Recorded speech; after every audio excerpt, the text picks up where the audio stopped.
nobody you know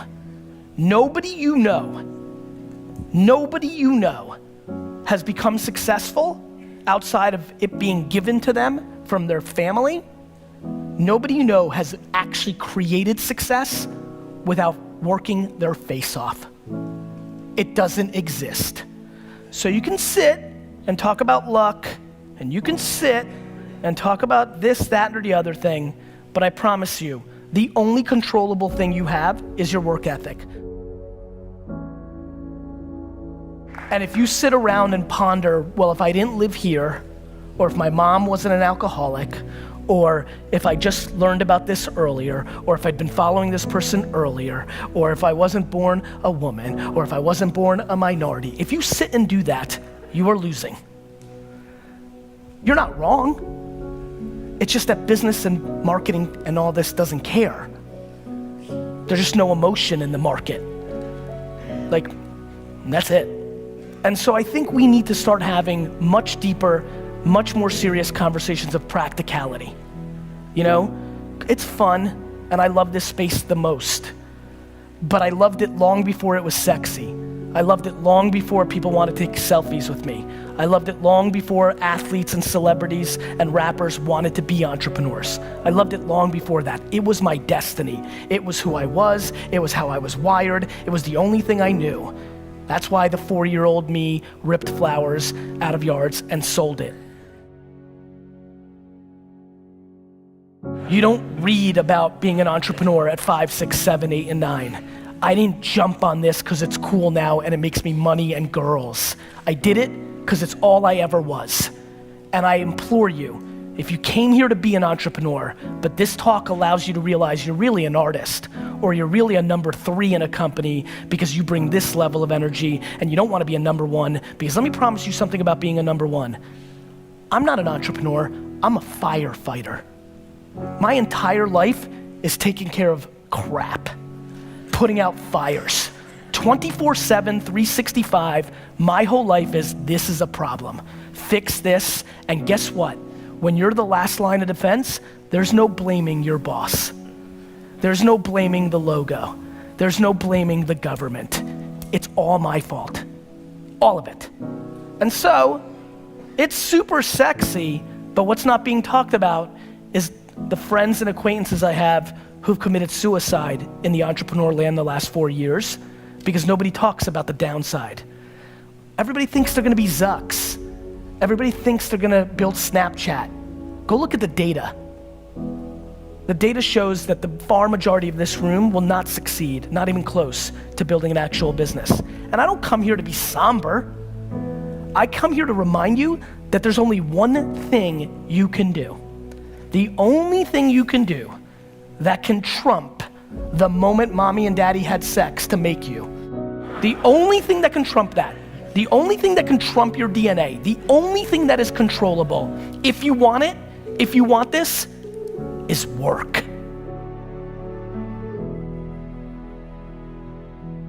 Started using the word work more than the word hustle, just because I want everybody to understand what we're really talking about here.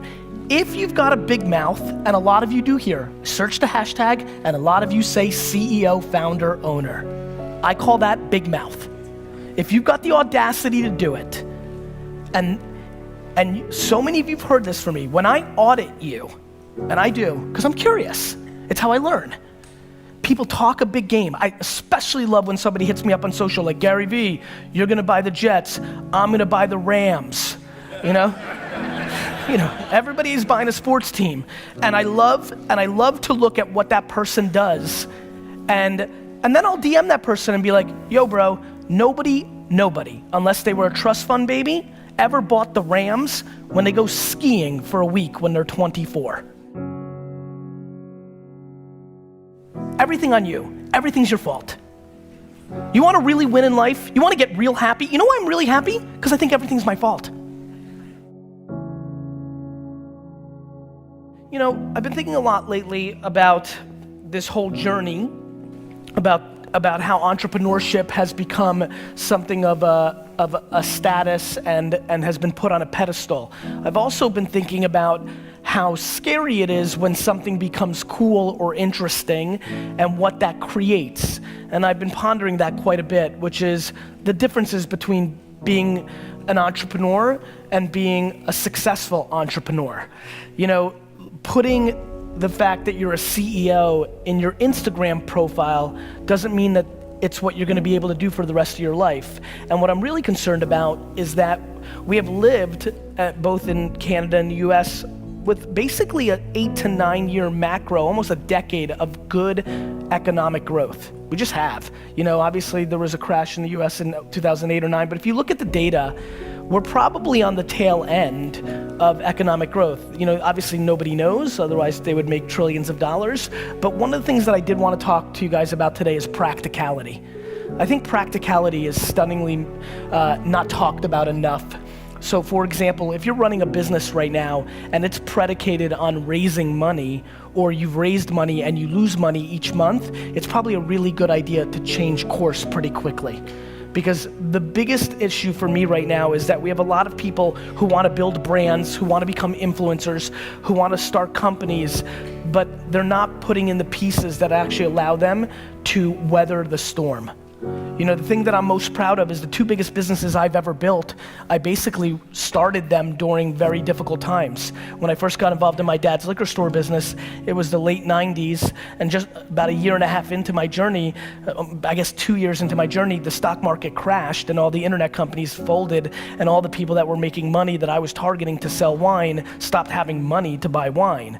And then right behind that, because most of my business was New York and New Jersey based, even though we were building an internet company, it was only about a year later that 9/11 happened, and not only, you know, changed, I mean, for anybody that lived in the New York, New Jersey area, it was much more compounded for us because we lost loved ones, and I remember I lost 100 employees from one organization in one day. I had to go in hand by hand and take their emails out because everybody passed away from Cantor Fitzgerald that worked in that office. So I persevered through that because I was practical, because I didn't have a lot of overhead, and because I wasn't romantic, I wasn't dreaming. I knew that I had to buy and sell wine and liquor and beer, and I had to make sure that my expenses weren't greater than the money I was bringing in. VaynerMedia started in the ashes of the economic meltdown of the US. When I started VaynerMedia, people didn't want to pay $5,000, let alone the $50,000 or $100,000 they pay us a month now for our services.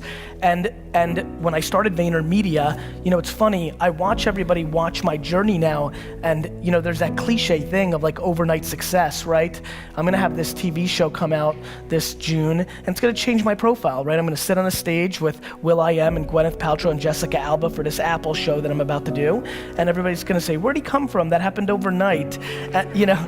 And it's even really happened in social. I'm sure for a lot of you, you've only really even have known about me for the last 6 months or so, even though I've been putting out content online for 10 years every single day. And so the thing that I've been really thinking about is practicality. Like VaynerMedia, even though I had already built a nice sized business, it wasn't like I was extracting a lot of money out of Wine Library. And so when AJ and I started VaynerMedia 7 years ago, we started it out of a company called Buddy Media's conference room. For the first 2 years that I ran VaynerMedia, we had no rent. We first worked out of a conference room.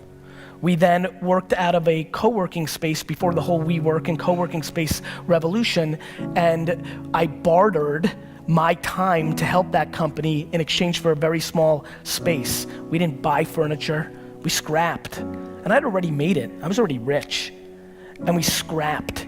And so the biggest thing that I want to implore everybody here today to do is to take a step back and think about how fancy are they? Are you willing to be really, really, really ghetto? Do you really need that chair? Do you really need that piece of technology? Do you really need to fly that class? Like, I just think that we're living through an incredibly fancy culture of entrepreneurship. Entrepreneurship and CEO status is quite sexy. People are selling a lifestyle that is filled with lots of fun and trips and champagne and bikinis and bling bling and all sorts of horse shit, right?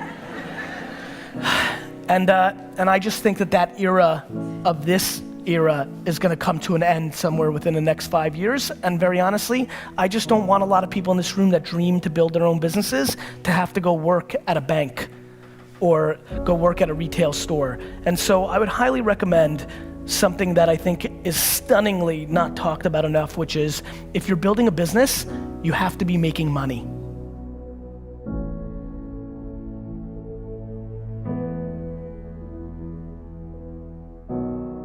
I know that's like a funny thing to say, but I think it's important. I think the other thing that's important is to shift the context completely the other way, which is what is really winning, right? Like, what is the definition of winning? And I think we all have different definitions, right?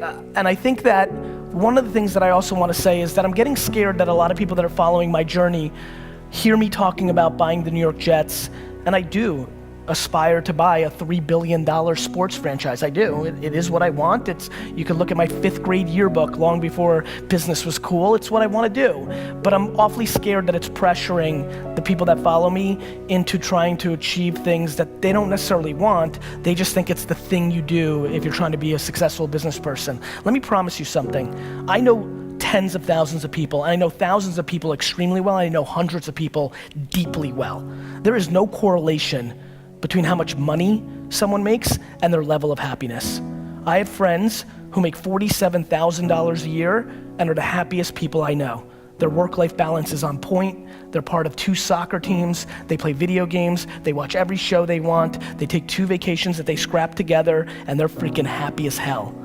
And I know tons of people who I grew up with in the Silicon Valley boom who have hundreds of millions of dollars in their bank account and are as miserable and as lonely and as broken as you'll ever see. So I implore all of you to please reverse engineer and figure out who you are and figure out what level of monetizing and stuff you need and what level of creativity you need. I promise you one thing that will catch you very off guard. I should be way more rich. I leave money on the table every day. I've left ungodly amounts of money on the table. I spend tons of times sending DMs and engaging with people, meeting people randomly and not cashing in. I actually believe the statement I'm about to make.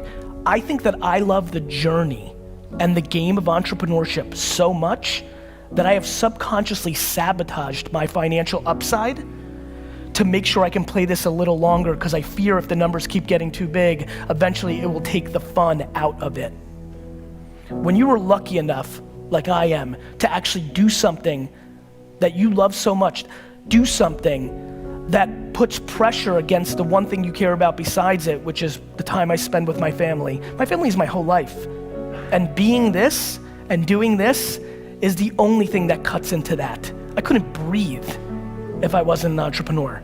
I didn't breathe when I wasn't an entrepreneur. That's the reason I got D's and F's in school, because I just couldn't be me.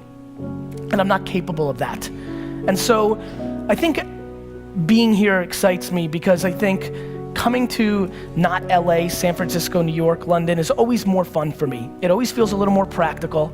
It always feels like there's a little bit more chips on the shoulder, which is what I have. But I want to remind everybody, just because you didn't grow up with a trust fund, just because you don't live in Silicon Valley, the market doesn't care. If you're good enough, you will win.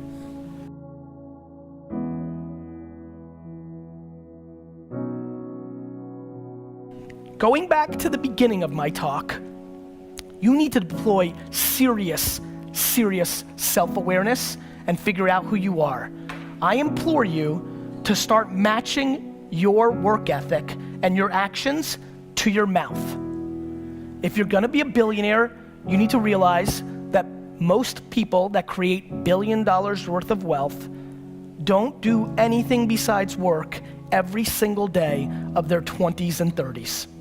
All of them. Every person that works at VaynerMedia has taken more vacations in the last 13 months than I did in my entire 20s and early 30s. My family went on 2 family vacations my entire childhood. I was married to my wife for 5 years before we had a family. We took 2 vacations. It's the price you have to pay if you want it at the level that I want it at. And by the way, I advise nobody to want it at that level. I'm being dead serious. This is a very true statement that I think most of you will not believe, but I'm telling you it's the goddamn truth. If there was a drug that could take some ambition out, I would take it. It is so extreme. It is all in. The reason I started Daily V was to remind you that I'm outworking you. That when you talk and you're trying to figure it out, when you're trying to say you're gonna be like me, I want you to see it. I want you to see every other day, 5 a.m. I want you to see every day, midnight. All of them, every day, always, forever. That's what it takes for what I want. Good news is, between what I want and what is achievable and is considered unbelievably all-time happy is a big gap. So there's plenty of vacation time. I know tons of people with vacation time. I know tons of people with work-life balance. I know tons of people that do tons of fun activities and that make 7 figures, millions of dollars a year and love it. I'm playing for legacy. I'm playing for all time. I'm looking to impact every generation that comes behind me because I want to show that you can build all-time wealth, all-time greatness, doing it the right way and the old way. That's what I'm up to. So please make sure you understand that, and more importantly, make sure you understand yourself so that you can reverse engineer that blueprint and figure out where you fit within that and then deploy it. But I promise you, you will not get there with your big idea.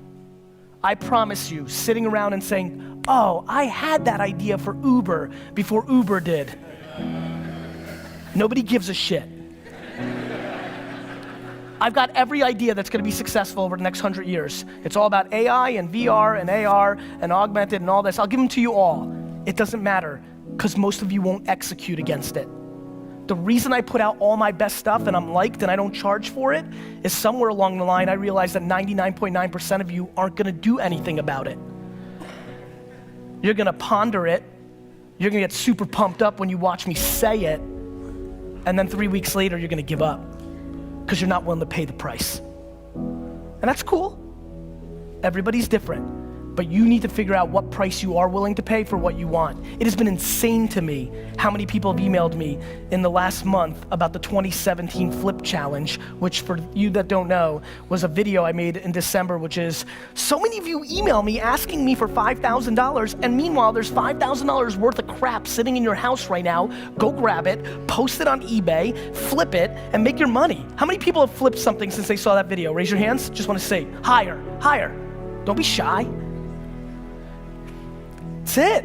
You know, like, it's insane. People emailing me like, hey, this, like, I just made $8,000 because I sold $100 of this, then this happened, then this happened, and this happened. Funny thing happens when you actually work. Go figure. Funny thing happens when you actually realize it's money that gives you the opportunity. Everybody's got a big idea. Everybody's got the Uber of lawnmowers. Everybody's got the Airbnb of ice cream. It's not gonna happen. And if it does, please take the clip of this talk, email me and say, in the title, Gary V, you were wrong. And I will be the first to call you and say, Mazel Tov, I am so pumped. But I just want to remind especially 20 and 30-year-old in this room, I came out the gate and I worked every day for 13 years before I said a goddamn word to anybody. I talk a whole lot now, and I've made up for those 13 years of silence. But I just want to remind everybody that I didn't make a video to the world about anything about business until I was 35 years old, after I worked every single day from the time I was 22 and in reality 14. And then I started talking. There's a whole lot of talking going on. How about more action? How about more execution? How about more paying prices for what your mouth is saying? That is what I hope you do.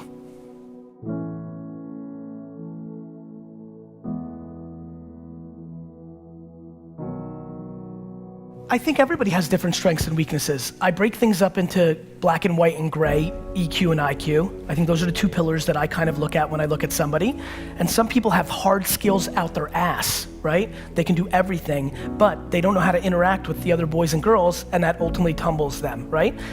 So the reason I started talking about something called the honey empire is that's what I want everybody at Vayner to know. In the beginning, I valued honey more. That's why I call it honey empire. So if you were a good person and you could get along with everybody else, you worked at Vayner for quite a while because that was what I valued. We're now 7. We're now bigger. You know, if you've raised a child, you know things change. You expect more as they get older. And so I expect more of the organization. So we went through a tough patch over the last 6 months where I had to let go of certain people because I deemed that they didn't have the hard skills, the actual intellect, the actual ability, the output, crossing T's, dotting I's, black and white stuff, the math skills, the email copy skills to have a client, you know, the strategy skills to come up with an idea that mattered. And it was very shocking to our company and a lot of feelings got hurt, but it's the right thing to do because meritocracy matters. If you don't do that, the winning players leave.